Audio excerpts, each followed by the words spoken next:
हाँ भले लग जते कटनो रे खर्चा वही बात के न छै कोनो हरजा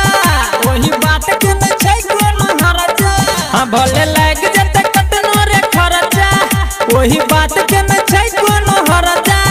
देबै ललसावा कर हम पुराई के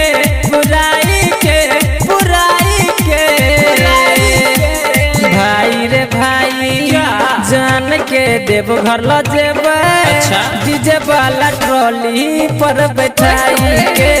भाई रे भाई जान के देव घर ल जेबे डीजे वाला ट्रॉली पर बैठाई के डीजे गुड्डू मधुबनी डीजे वाला ट्रॉली पर बैठाई के डीजे वाला ट्रॉली पर बैठाई के गाजा मैल लेबै रे चिलम भर लेबै रे मार लेबै जोर सरदम न छै कोनो रे गम साथ में छै सनम बोल चल जेबै रे बोलबम बोल चल जेबै रे बोलबम हाँ गाजा मैल लेबै रे चिलम भर लेबै रे मार लेबै जोर सरदम न छै कोनो रे गम साथ में छै सनम बोल चल जेबै रे बोलबम गौरी के देने रहै जे भोला हमहू कीन देबै शंख के गोला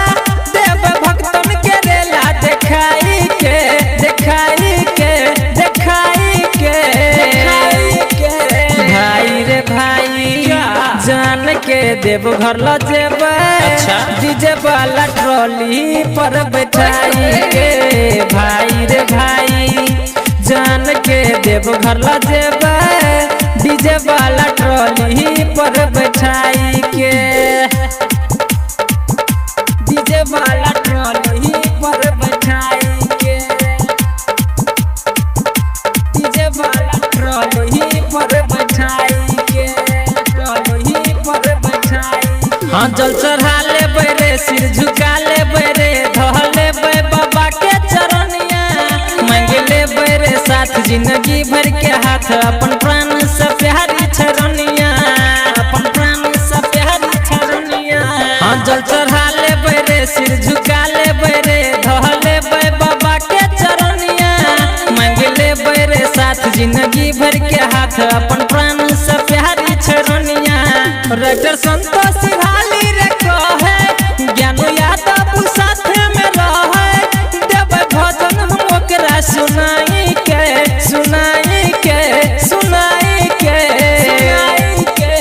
भाई रे भाई जान के देव घर ल जेबै डीजे वाला ट्रॉली पर बैठाई के भाई रे भाई जान के देव घर ल जेबै डीजे वाला ट्रॉली पर बैठाई के भले लग जते कटनो रे खर्चा वही बात के न छै कोनो हरजा देबै ललसावा कर हम पुराई के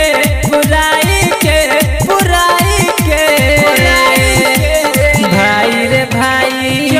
जान के देव घर ल जेबै डीजे वाला ट्रॉली पर बैठाई के भाई रे भाई जान के देव घर ल जेबै डीजे वाला ट्रॉली पर बैठाई के ट्रॉली पर बैठाई